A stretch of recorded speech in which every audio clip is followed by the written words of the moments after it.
Tomorrow, families will gather around their tables to celebrate the holiday, and it's pretty much an inevitability that that furry family member will be right there at your feet. Now, you might be tempted to give them some of those Thanksgiving leftovers, but one organization says those scraps can really harm your pets. Joining us this morning, we have Julie Johnson from the Society for the Prevention of Cruelty to Animals. Julie, thank you for being here. Hey, good morning. Great to be here. First of all, I love talking about this. Let's just jump right into it. How can you deny those beautiful big eyes staring at you? Very easily. If you don't want to pick up a big mess, you just go, okay, you know what? We're going to go ahead and do this plain and normal. Just everything plain is the rule, like plain turkey, plain green beans, plain pumpkin, plain sweet potatoes. Nothing with onions or garlic. You know, those types of things will make it very, very happy for you and your family if you're going to do anything for your pet. Now, we always joke and stuff when it comes to this sort of thing, but is it, from what you're saying right now, it's more of what you put on the food as opposed to the food itself?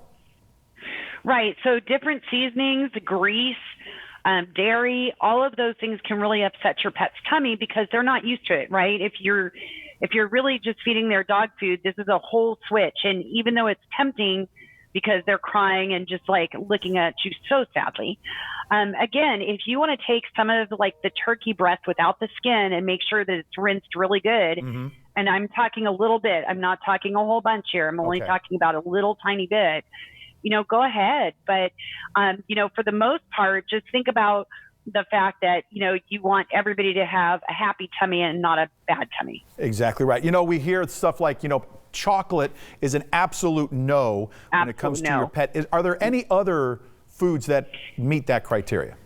Yes. So onions, garlic, nuts, any kind of candy.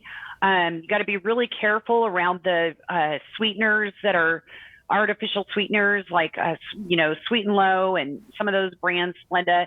Anything with xylitol in it, like chewing gum, all of those things are big, big no-nos. So make sure you're keeping that up. And a lot of people don't think about cocktails, right?